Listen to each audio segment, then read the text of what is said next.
향한 어떤 연민의 정이나 이런 것 때문에 흘린 눈물이 아니라 참 이제 마귀에게 속아서 사망 권세의 고통 가운데 참 이제 처해 있는 인류를 이렇게 보시면서 분노의 눈물이라고 여러분들에게 말씀을 드렸습니다. 왜냐하면 예수님은 분명히 곧 조금 있다가 나사로를 무덤에서 이제 일으켜 건져내실 건데 뭐하러 울고 계세요? 금방 거기서 나올 걸 주님은 알고 계신데, 그러니까 사실 예수님께서 눈물을 흘리신 것은 결코 나사로를 향한 이런 것. 그래서 사람들은 옆에 있다가 아이고 예수님께서 눈물을 흘리시는 거 보니까 예수님이 나사로를 평소에 얼마나 사랑하셨고 얼마나 그를 생각하셨는지 이렇게 이제 오해를 했습니다. 그런데 정말 이제 예수님은 전 인류를 향해 바로 나사로가 참 죽음의 노예가 돼서 무덤에 참 갇혀 있는 것처럼 온 인류가 죽음의 큰 노예가 돼서 멸망 가운데 처해 있고 참 이 죽음을 두려워해서 참 벌벌 떨고 있는 이런 인간들을 이렇게 보시면서 긍휼히 여기시는 그의 마음인 것입니다. 오늘 본 말씀에서도 예수님께서 나사로의 무덤 앞에 서서 다시 속으로 비통히 여기셨다 이렇게 비통히 여기셨다라고, 이 비통이라고 하는 것은 참 비참한 마음과 통분히 여기는 마음에 이게 합쳐진 이제 합성어예요. 그러니까 정말 그 인간들의 그 처절, 죽음 앞에 있는 그 처절함과 또한 참 마귀에게 속아서 마귀가 인간을 그렇게 끌고 가는 이것을 보면서 그분이 분하게 여기셨다고 하는 것입니다. 그래서 38절 오늘 본문에 보면 이에 예수께서 다시 속으로 비통히 여기시며 무덤에 가시니 무덤이 굴이라 돌로 막았거늘 이렇게 말씀하고 있습니다. 이것은 유대인들의 장례 이 법이에요. 우리는 옛날엔 다 매장 문화였습니다. 지금은 이제 화장 문화들이 많이 이렇게 이제 그 발달됐는데, 우리가 그 성지순례를 가서 보니까 예루살렘 그 성전터를 향한 그 감람산 한쪽 기슭에 가보니까 거긴 다 무덤이에요, 무덤. 그런데 거기에 무덤은 굴로 되어 있는 무덤이 아니고, 사실 굴로 되어 있는 무덤을 쓸 수 있는 사람은 그래도 좀 있는 사람, 산이라도 하나 이렇게 가지고 있을 만한 이런 사람이라야 되는데, 거기 가서 보니까 그 석관 있잖아요. 돌로 되어 있는 관을 뚜껑만 닫아서 그 기슭에다 쫙 이렇게 펼쳐놨어요.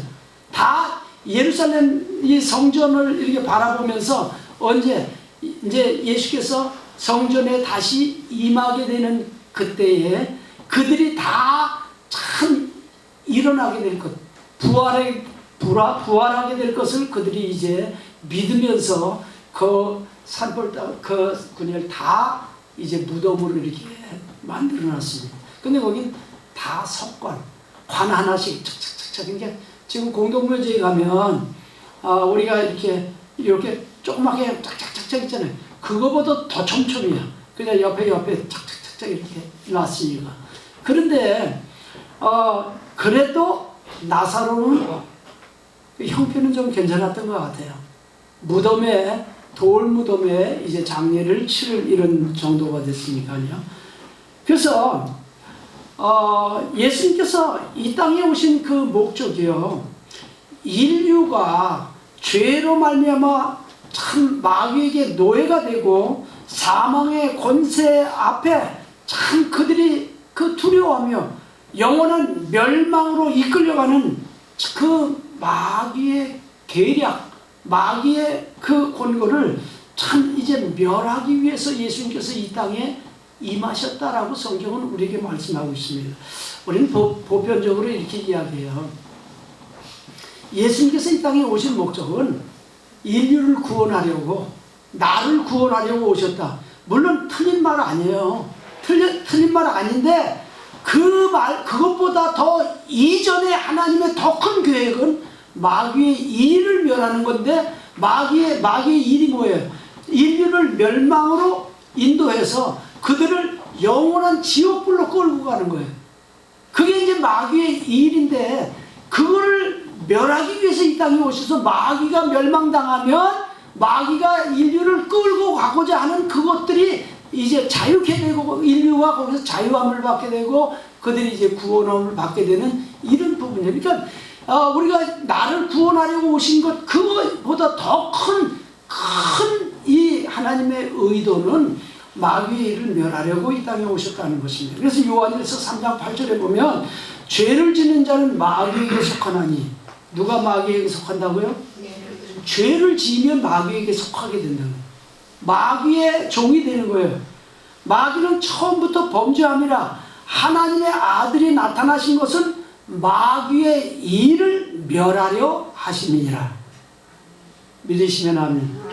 하나님의 아들이 이 땅에 오신 것은, 나타나신 것은 마귀의 일을 멸하려고 오셨지, 우리를 구원하려고 오신 것은 기본적인 뜻은 아니라는 것입니다. 그러니까 마귀를 멸하니까 거기에 노예됐던 자들이 자유하게 되는 거예요. 우리가 쉽게 말해서 감옥이 이제 무너지면 감옥 안에 있는 사람들이 자유케 되는 거예요. 바로 마귀가 멸망당하면 바로 마귀에게 속해 있던 죄 지는 자는 마귀에게 속하게 되는데, 그들이 다 자유함을 얻게 된다고 하는 것입니다. 예수께서 무덤에 가셔서 돌로 막아져 있는 무덤 돌을 옮겨 놓으라 이렇게 말씀하셨어요. 여러분, 예수님의 무덤이라고 하는 감람산에 있는 무덤을 우리가 가봤을 때, 거긴 물론 뭐 예수님의 무덤은 아니에요. 그 당시에 무덤의 형태가 어떻게 생겼다고 하는 것을 보여주기 위한 이런 무덤인데, 르보산에 가서 모세가 르보산에서 이제 다시 내려오지 않았는데, 르보산에 가니까 그 돌 무덤이 이렇게 하나 있는데, 그 돌의 크기가요, 엄청 커요.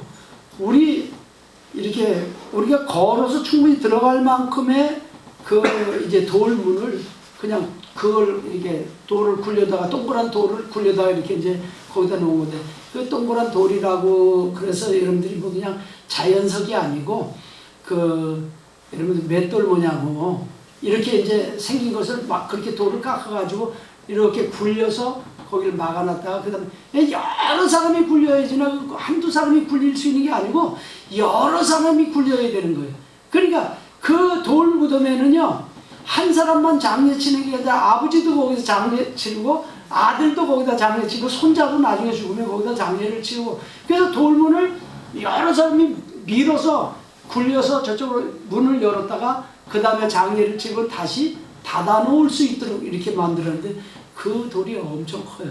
근데 예수님께서 너희가 그 무덤에 있는 돌을 굴려놓으라는 거죠. 왜 예수님께서 돌을 굴려놓으라고 이야기하셨을까? 저는 이렇게 이제 생각을 해보면서요, 그냥 돌아, 그냥 그 폭파되라 이렇게 말씀하시면 아마 그 산산조건 날 거예요. 그런데 그 무덤 다시 써야 되잖아요. 그래, 그것보다 더 중요한 것은요, 하나님께서는요, 오늘도 우리의 삶 가운데서요, 우리가 해야 될 일은 우리가 하도록 하시고, 우리가 할 수 없는 일은 그분께서 역사하시고 도우시고 인도하신다고 하는 사실을 우리에게 교훈하고 계신 것입니다. 여러분요, 지금 저 신천지 모임에 가서 코로나 안 걸리도록 기도해도 그래도 걸려요. 그러니까 대구, 여러분들 가능한 가지 마세요. 대구 간 사람들의 몇십 프로가 적어도 절반 가까이가 다녀온 사람들이 이제 코로나 바이러스 걸려요. 그런 거는 우리가 조심해야 될 것은 우리가 조심해야 되는 거예요. 그런데 우리가 예배에 오면서 정말 우리가 두려워할 일은 없어요. 왜? 그 부분에 하나님이 지켜주시고 기도하고 이렇게 하는, 그러니까 우리가 해야 될 것과 하나님이 하실 일이 있는 겁니다. 우리의 삶 가운데서도요, 우리가 만일 모든 것이 기도만 하면 된다고 가만히 아무것도 안 하고 기도만 하고 있으면, 근데 성경은 우리에게 이렇게 말씀, 구하라 그리하면 이게 주실 것이요, 찾아라 그리하면 찾아낼 것이요, 문을 두드려라 그러면 너에게 열릴 것이다. 이렇게 말. 아, 문을 두드리는 건 내가 해야 된다니까. 여는 건 그분이 하시더라도 문을 두드리는 일은 내가 해야 된다. 그러니까 오늘도 우리가요, 사람들은 자칫 오해를 해요. 나는 아무것도 안 해도 기도만 하면 된다, 이렇게 생각할 수 있어요. 그러나 기도할 것은 내가 기도하되, 내가 해야 될 일은 내가 하고, 내가 할 수 없는 일은 그분이 하시도록, 그분이 도와주시도록 의뢰하는 것입니다. 이게 믿음이에요. 그래서 여기 이제 돌을 굴려서 돌을 이제 옮겨 놓으라고 이렇게 주님께서 명하셨죠. 그런데 그때 그 얘기를 듣고 마르다가 와서 딱 이야기를 합니다.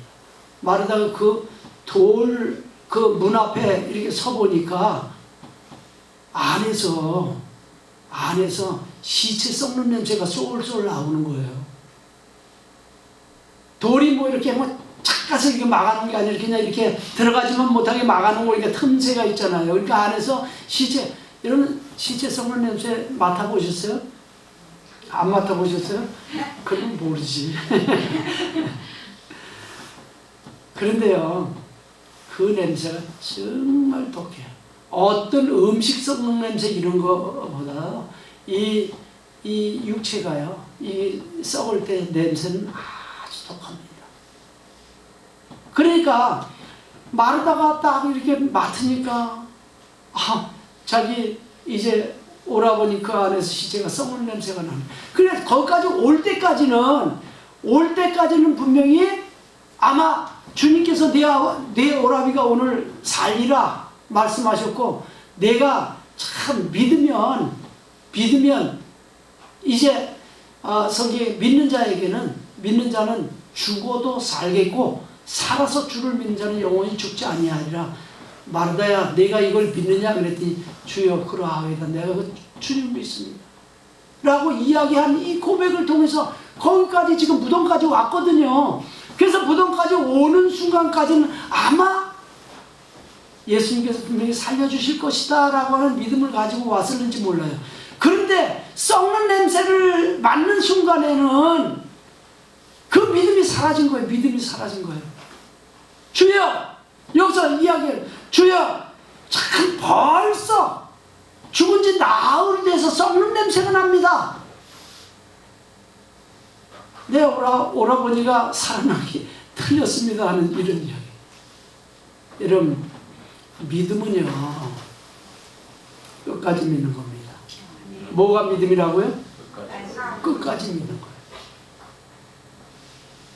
오늘 많은 사람들이 처음에는 믿음을 가져요. 그런데 어떤 상황이나 이런 참 환경이나 이런 것들이 점점 열악해지고 어려워질 때에는 그 믿음이 날아가. 그때선 믿음을 찾아보기가 쉽지 않아. 우리가 참 처음엔 좀 어려움이 올 때는 기도해. 근데 점점 더 기도를 하면 할수록 더 어려움이 와. 그러면 그 다음 가서는 기도 안 해. 근데 성경은 뭐라고 말씀하시는지 알아요? 너희가 얻지 못하는 것은 구하지 않은 까닭이요, 이렇게 말씀하고 있습니다. 아니, 난 지금까지 기도했는데, 난 지금까지 구했는데 왜 구하지 않았다고 말씀하실까? 여러분, 내가 지난번에도 수요일에도 말씀드렸어요. 하나님이 그만하면 됐다라고 말씀하실 때까지 기도해야 된다는 거예요. 근데 그때가 되지 아직 어떤 이제 기도의 양을 채워야 되는데, 기도의 양이 지금 한 70%나 80% 찰 때까지 기도하다가, 그러면 그렇지, 하나님께서 내 기도를 뭘 들어주셔, 이렇게 포기하는 사람들이 대부분이에요. 근데 그 20%를 더 채워야 되는데 그걸 채우지 못한다는 거예요. 하나님은 그걸 기도하지 않았다라고 보신다는 거예요. 그 기도의 양이 채워질 때까지 기도해야 기도했다라고 여기신다는 거예요.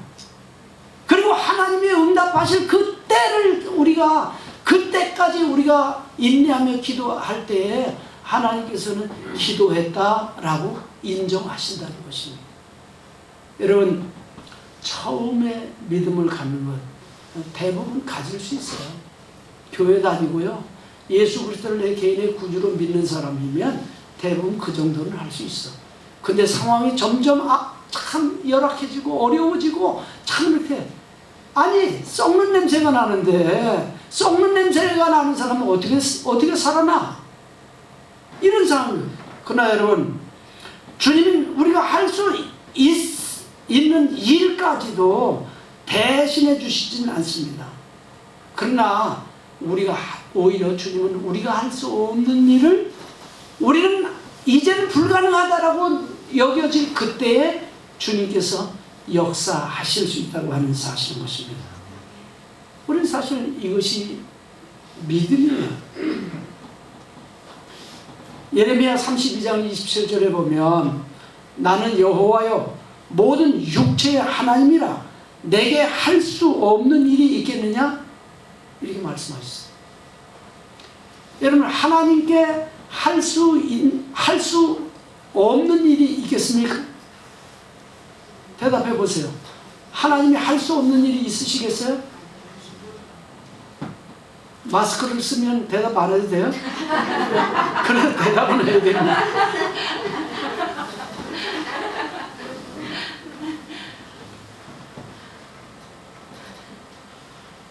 그래서 우리가 이렇게 보게 되면요, 하나님은 모든 육체의 하나님이셔.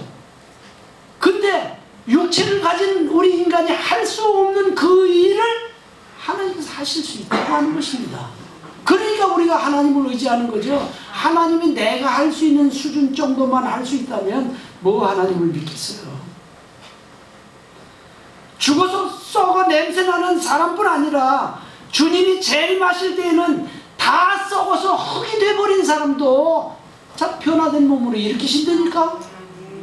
데살로니가전서 4장 16절부터 18절에 보면 주께서 호령과 천사장의 소리와 하나님의 나팔 소리로 친히 하늘로부터 강림하시리니 그리스도 안에서 죽은 자들이 먼저 일어나고 그 후에 우리 살아남은 자들도 그들과 함께 구름 속으로 끌어올려 공중에서 주를 영접하게 하시리니 그리하여 우리가 항상 주와 함께 있으리라. 이렇게 말씀해요. 아니 주 안에서 죽은 자들이 먼저 일어난다라고 이렇게 이야기해요. 죽은 자들이 수천 년 전에 죽은 자도 일어난다니까. 수백 년 전에 죽은 자도 일어나요. 여러분, 사람이요 무덤에 장사 지내고 나면요, 저도 10년 20년 지나면요 거의 다 흙으로 돌아가요. 근데 나는 한 20년 지났는데 하나도 안 썩은 시체를 봤어요. 딱 이렇게 무덤을 파보니까요, 무덤에 물이 고였어. 무덤이 관 위에 다 이렇게 고였는데, 관에 이렇게 잠겼는데 보니까 시체가 하나도 썩지 않고 머리카락도 그대로 있고 다 그대로 있는 거예요. 그러니까 이제 묘자리를 보는 이유가 거기 있어요. 적어도 뭐 명당은 아니라도 물이 고이는 자리는 아니라야 된다고 하요. 하긴 뭐 고대 사람들은 썩지 않게 하려고 방부제를 집어넣기도 했는데 뭐 자연적으로 뭐 썩기 싫으면 그냥 그 물구덩이에다가 이렇게 장례를 치르면 될 것 같아요. 근데 어쨌든지 간에 우리가 10년 20년 지나면요 거의 이렇게 보면 뼈도 다 이렇게 이제 썩어서 없고요, 큰 뼈 요만큼 이제 뭐 조그만 거 한 두세 토막 이렇게 나와요. 그럼 이제 그거 이제 그 화장해버리고 말고 이런 경우들이 이제 대부분이거든요. 그런 사람들도, 그런 상황에 있는 이들도 썩어서 냄새나는 정도가 아니고 육체가 다 없어진 사람도 주님은 살리십니다. 믿으시면 아멘. 우리도 어떤 기대했던 것들이 내가 기대했던 것 이상으로 망가지면 마르다처럼 믿음이 흔들리고 절망하게 될 때가 있습니다. 그때 우리는 그걸 합당히 여기지 마시고 하나님 앞에 무릎 꿇고 주여 나의 믿음 연약함을 용서해 주시고 긍휼히 여겨 주십시오. 하나님 앞에 회개하며 나가야 될 줄 믿습니다. 아멘. 근데 오늘 말씀은 예수님께서 이 마르다에게 벌써 이제 장사진 지 나흘이 돼서 지금 이제 썩은 냄새가 납니다. 냄새가 납니다. 라고 이야기하게 될 때 예수께서 말씀하신 내 말이 네가 믿으면 하나님의 영광을 보리라 하지 아니하였느냐 라고 말씀하셨어요. 어떤 상황 가운데서도 주님을 믿으면 하나님의 영광을 볼 수 있다고 하는 것입니다. 어떤 경우라도 내 믿음이 하나님의 약속을 믿고 흔들리지 않으면 그 약속하신 것을 경험할 수 있게 된다라고 하는 말씀입니다. 히브리서 11장 1절에 보면 믿음은 바라는 것들의 실상이요 보이지 않는 것들의 증거니 이렇게 말씀했어요. 믿음은 바라는 것들의 실상이요 보이지 않는 것들의 증거라. 믿음이라고 하는 것은 눈에 보여서 뭐 지금 이게 다 이루어질 것 같이 지금 상황들이 이렇게 돼서 믿는 것. 그건 누군 믿지 않는 사람도 그 정도는 믿는다니까. 근데 정말 믿음의 사람들은요 눈에 하나도 보이지 않아. 어떤 상황들이 어떻게 뭐 내가 지금까지 기도했는데 뭐가 척척져서 중간쯤 이렇게 되고 이런 상황이 아니더라도 분명히 하나님께서 그것을 참 내 앞으로 내가 믿는 대로 내 앞에다 끌어다 여기다 놓으실 것을 분명히 믿는 것이 믿음이라는 거예요.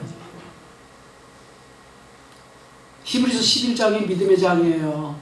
근데 거기에 보면 믿음으로 모세는 믿음으로 아브라함은 이야기하면서 다 그 사람들이 믿음의 사람들이었음을 이야기하고 그들이 믿음의 약속을 받은 자들인 것을 참 말씀하고 있습니다. 그러므로 우리는 어떤 환경이나 상황과 관계없이 하나님의 약속을 믿고 낙심하지 말아야 되는 것입니다. 내가 믿음으로 기도했다면 그것이 성취될 때까지 기도하는 것이지 왜 낙심해? 낙심한다고 하는 것은 믿음 없다는 얘기거든요. 두려워한다고 하는 것은 믿음 없다는 얘기거든요. 염려하고 근심한다고 하는 것은 믿음 없다는 얘기거든요. 나 믿음 없음을 드러내는 겁니다. 그러나 믿음은 끝까지 내가 믿고 기도하고 하나님이 약속하신 그것이 분명히 이루어질 것을 내가 믿고 기도하는 것입니다. 그래서 우리는요 포기하지 않는 믿음을 가져요. 선을 행하되 낙심하지 말지니 포기하지 아니하면 때가 이름에 거두리라 이렇게 말씀하셨어요. 미국이 이제 자본주의 사회의 대표적인 이런 그 사회인데요. 자본주의 사회를 이룬 미국의 3명의 유명한 이제 사람들이 있습니다. 첫째는 재벌의 시조가 됐던 록펠러예요. 그리고 둘째는 강철 왕으로 불리는 카네기입니다. 셋째는 자동차 왕으로 불리는 포드입니다. 물론 지금은 그보다 더 부자들도 생겼어요. 그러나 이들이 참 자본주의 사회의 어떤 틀을 놓은 사람들이에요. 그 세 사람 중에 가장 성경적으로 산 사람은요, 바로 록펠러입니다. 그는 초등학교 4학년이 그의 학력의 전부이지만 오직 하나님의 말씀대로 살았습니다. 그가 말년에 그의 11조를 관리하는 회계사만 40여 명에 이르렀다는 것을 우리가 이것은 널리 알려진 사실이에요.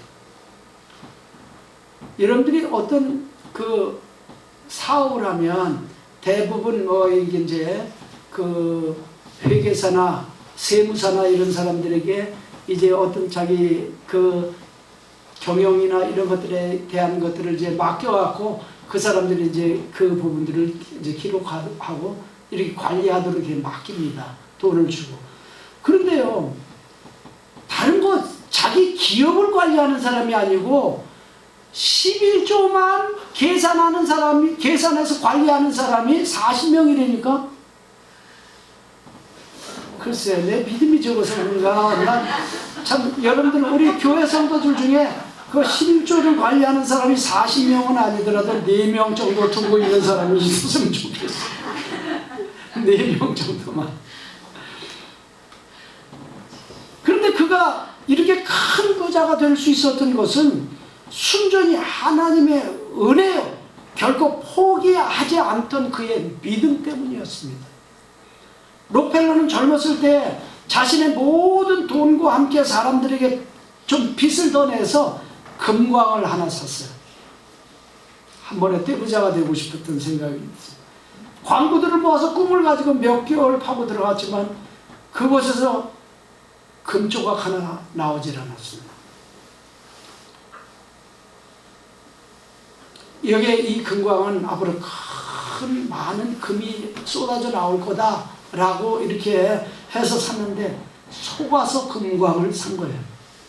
광부들은 자신의 월급을 주지 않는다고 난리를 쳤고 요즘 말로 되면 노조가 참 강하게 데모를 하고 난리가 난 거죠. 사채업자들은 그를 고소하겠다라고 이제 이렇게 협박을 했습니다. 시간이 지날수록 그런 상황에서 시간이 지날수록 이자 늘어나지요, 뭐 늘어나죠. 점점 이제 빚은 눈덩이처럼 늘어나 이제 일어설 수 없는 신세가 됐습니다. 그는 절망 가운데 폐광에 들어가서 무릎을 꿇고 하나님 앞에 기도하기 시작했습니다. 그는 지금까지 하나님의 말씀대로 살았는데 하나님께서 책임져 주시지 않으면 난 여기서 죽을 수밖에 없습니다. 내가 나가봐도 내 빚을 갚을 수 있는 능력도 없고 이젠 뭐 저 데모하고 그냥 난리치는 저 사람들의 등살에 내가 배견할 수가 없습니다. 그가 한참을 기도하는데요, 마음에서 갈라디아서 6장 9절의 말씀이 떠올랐습니다.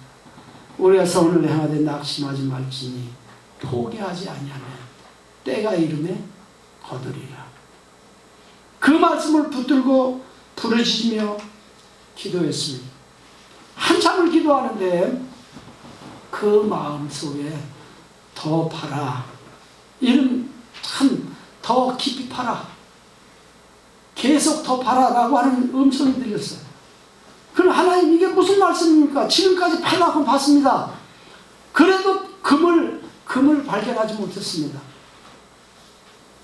근데도 계속 마음속에 그래도 더 팔아 하는 이 음성이 들리는 거예요. 그래서 그는 기도를 마치고 광부들을 설득시켰습니다. 그로부터 그는 다시 3개월 동안 그 금광을 더 파들어갔습니다. 그렇다면 그곳에는 금이 나왔을까요? 아닙니다. 그곳에서는 참 결코 금이 나오지 않았습니다. 그런데 그 금광에서 다른 게 나왔어요. 뭐가 나오냐? 바로 석유가 쏟아져 나오기 시작했습니다. 유전을 뚫은 거예요. 3개월을 더 깊이 파들어갔을 때 갑자기 정말 땅속에서 석유가 솟아난 것입니다. 만일 록펠러가 그 고난에서 절망하고 포기했다면 어떻게 됐을까요? 미국의 자본주의 사회를 대표하고 하나님의 축복을 받은 자, 이제 부자로서 하나님의 영광을 드러내는 도구로 쓰임받지 못했을 것은 분명합니다. 여러분, 우리의 삶 가운데서 어떤 믿음을 가지고 가다가 포기하는 사람 난 많이 봤어요. 많이 봤어요. 내 사역 가운데서도 많이 봤어요. 우리 주변에서도 너무 많이 봤습니다. 근데 예수님께서는 내 말이 내게 믿으면 하나님의 영광을 보리라 하지 아니하였느냐. 우리는 분명히 하나님의 영광을 볼 때까지 우리의 믿음을 지속해야 될 줄 믿습니다. 그럼 하나님의 영광이라고 하는 것은 무엇입니까? 11장 23절 이미 우리가 본 말씀 가운데 이렇게 말씀하고 있어요. 예수께서 이르시되 내 오라비가 다시 살아나리라. 마르다의 오라비가 다시 살아나는 것이야. 하나님의, 예수님이 약속하신 약속의 말씀의 성취를 보는 것이 하나님의 영광을 보는 일이에요. 주님은 요한복음 11장 4절에서도 말씀하시기를, 예수께서 들으시고 이르시되 이 병은 죽을 병이 아니라 하나님의 영광을 위함이요 하나님의 아들이 이로 말미암아 영광을 받게 하려 합니다. 이렇게 말씀하셨습니다. 이 나사로가 죽은 것 자체가 하나님의 영광을 위한 것이라는 것이에요. 죽을 병이 아니라는 거예요. 지금 이 썩어서 냄새나는 것도 다 지금 어떤 이제 하나님의 영광을 드러내기 위한 한, 만일 죽자마자 예수님 가서 살려다면 어떤 사람들은 까무러쳤다 일어났나 봐 이렇게 이야기할 수. 근데 썩어서 냄새나는 사람을 살렸으니까 그 전혀 누구도 뭐 그분이 그냥 우연히 된 일이라고는 생각하지 않을 것입니다. 원래 아담과 하와가 죄를 범하기 전에는 하나님이 인간을 지으신 그 목적이 하나님의 영광에 참여케 하기 위해서 인간을 지으셨습니다. 믿으시면 아멘. 하나님의 영광에 우리를 참여하게 하려고 인간을 지으셨어요. 그런데 마귀의 꼬임에 속아서 하나님의 말씀을 거역하고 하나님 앞에 죄인으로 전락하자 죄가 하나님의 영광에서 인류를 끊어놓게 된 것입니다. 하나님의 영광과 단절시켜 놓은 것입니다. 그래서 로마서 3장 23절에 보면 모든 사람이 죄를 범하였음에 하나님의 영광에 이르지 못하더니 이렇게 말씀합니다. 왜 영광에 이르지 못했다고요? 죄를 범했기 때문에 하나님의 영광과 단절됐다 이렇게 말씀하시는 것입니다.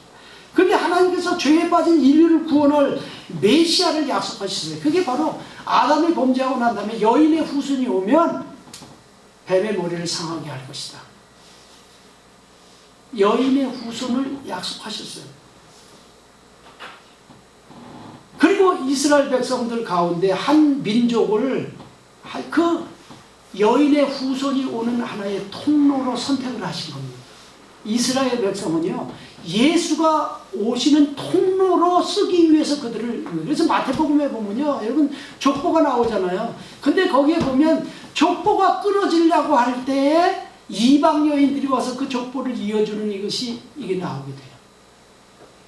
그러니까 우리가 이 사실들을 보게 되면서요, 역대하에 보면 이런 내용이 나옵니다. 역대하 5장 11절부터 14절에 보면 이때 제사장들이 그 반열대로 하지 아니하고 스스로 정결하게 하고 성소에 있다가 나오며, 여러분 이 말이 무슨 말이냐면 원래 제사장들은 자기의 반열대로 순서대로, 제가 제사장 된 순서대로 이제 그 성소에 들어갈 수 있는 특권이 있어요.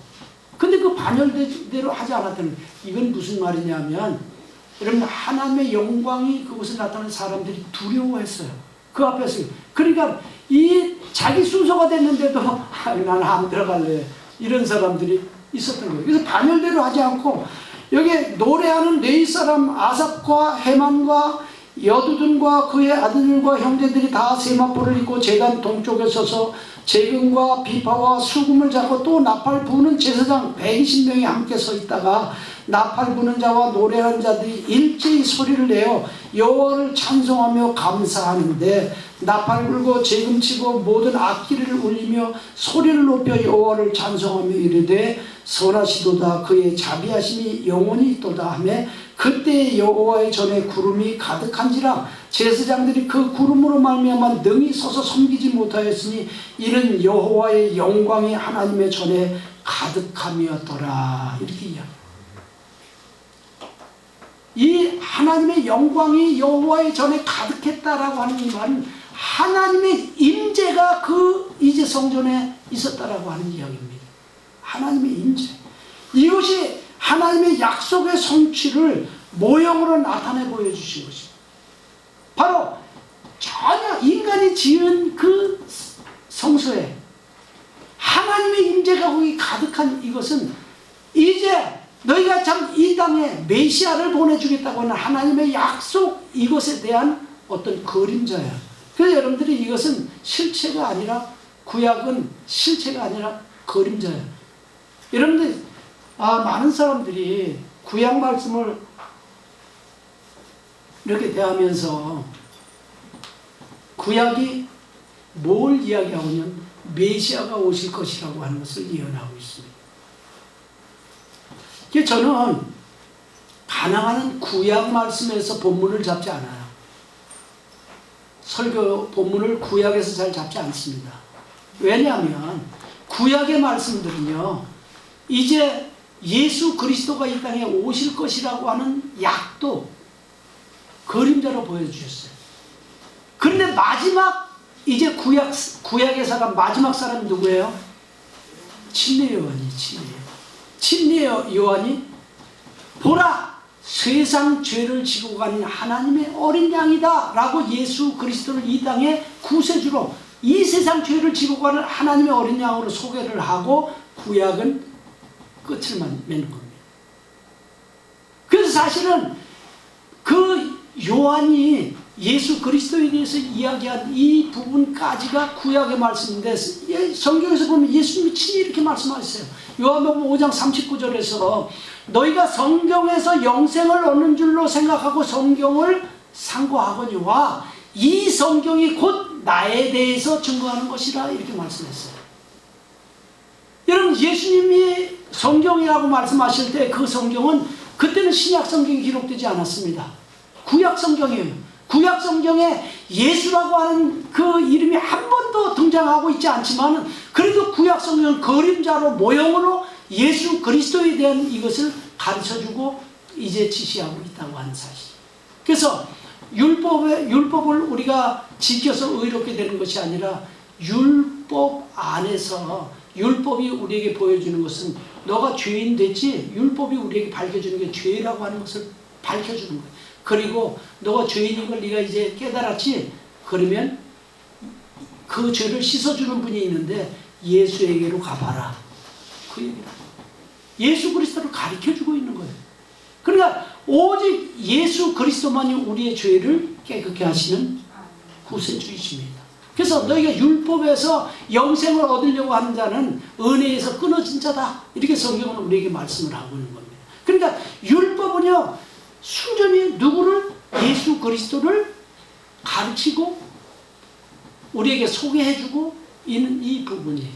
그래서 이제 예수 그리스도가 이 땅에 오셨잖아요. 그러니까 우리는 예수님께서, 너는 모세와 이제 엘리야와 함께 예수님께서 변화산에 계실 때 제자들이, 주님, 우리가 이제 초막 셋을 짓고 짓때 하나는 모세를 위해서, 하나는 엘리야를 위해서, 하나는 예수님을 위해서 우리가 초막 셋을 지을까요? 라고 이야기할 때 하늘로부터 소리가 있어서 말씀하시기를 뭐라고 말씀하셨냐면, 저는 내 사랑하는 아들이니 너희는 저의 말을 들으라. 이렇게 말씀하셨어요. 이제는 모세의 말도 아니고 엘리야의 말도 아니고 누구의 말을 들어야 된다고? 예수의 말을 들어야 된다는 것입니다. 그래서 우리는 사실 복음서, 마태, 마가, 누가, 요한 복음서가 사실은 복음이에요.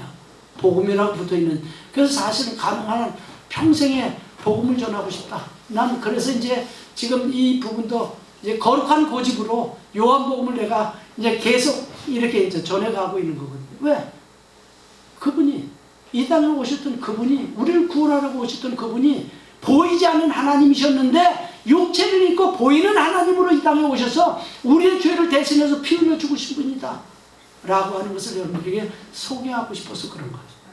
여러분, 그러므로 여기 성경에 되어 있는 이 모든 것들은 그림자라고 하는 거예요.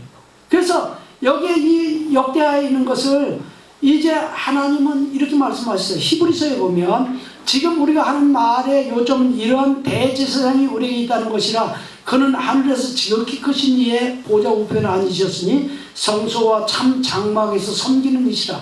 이 장막은 주께서 세우신 것이요 사람이 세운 것이 아니니라. 대제사장마다 예물과 제사드림을 위하여 세운 자니 그러므로 그도 무엇인가 드릴 것이 있어야 할지니라. 예수께서 만일 땅에 계셨더라면 제사장이 되지 아니하셨을 것이니 이는 율법을 따라 예물을 드리는 제사장이 있습니다.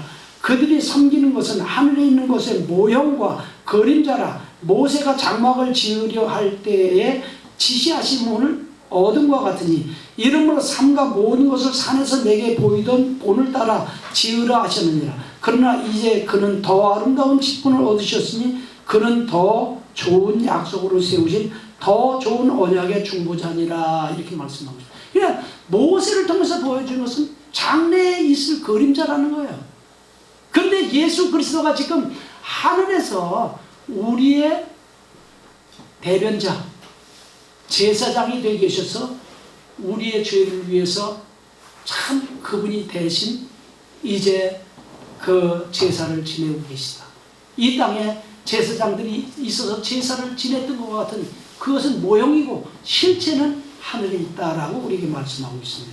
그래서 예수 그리스도는 하나님의 약속하신 영광의 그 실체로 이 땅에 오신 분입니다. 그래서 요한복음 1장 14절에서 말씀이 육신이 되어 우리 가운데 거하심에 우리가 그의 영광을 보니 아버지의 독생자의 영광이요 은혜와 진리가 충만하더라. 이렇게 말씀합니다. 예수 그리스도는 하나님의 영광이십니다. 히브리서 1장 1절부터 3절에도 옛적의 선지자들을 통하여 여러 부분과 여러 모양으로 우리 조상들에게 말씀하신 하나님이 이 모든 날 마지막에는 아들을 통하여 우리에게 말씀하셨으니 이 아들을 만유의 상속자로 세우시고 또 그로 말미암아 모든 세계를 지으셨느니라. 이는 하나님의 영광의 광채시요 그 본체의 형상이시라. 그의 말씀의 능력의 말씀으로 만물을 붙드시며 죄를 정결하게 하는 일을 하시고 높은 곳에 계신 지극히 크신 이의 우편에 앉으셨느니라. 여러분, 정말 예수 그리스도는 하나님의 영광의 광채시라 라고 말씀하고 있습니다. 그러므로 예수 그리스도를 통해서 나타나고자 드러나는 것이 참 나타내시고 드러나시는 것이 하나님의 영광 그 자체입니다. 그래서 예수께서 마르다에게 요한복음 11장 23절에 예수께서 이르시되 내 오라비가 다시 살아나리라. 바로 죽은 자가 살아나는 것은 난 이 나사로의 이 살아나는 것은 부활이 아니라고 여러분들에게 말씀드렸어요. 부활이 아니라 이것은 이적이다. 이적이다. 왜? 그가 부활된 육체로 살아났다면 지금도 있어야 돼.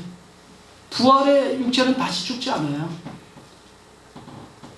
예수님은 분명히 이르되 내 말이 내가 믿으면 하나님의 영광을 보리라. 이 말씀은 내 오라버니가 살아나리라 하는 약속을 믿으면 하나님의 영광, 즉 하나님이 함께 하시고 역사하시는 그 일을 직접 내 눈으로 보게 될 것이다. 지금 비록 썩어서 냄새가 나더라도 분명히 내 눈으로 그것을 볼 것이다라는 것입니다. 오늘 우리에게 환경이나 상황이 좋지 않게 보인다 할지라도 그것 때문에 흔들리지 않고 하나님의 약속을 믿는 자들은 역사하시는 하나님의 영광을 분명히 경험하게 될 것입니다. 이것이 참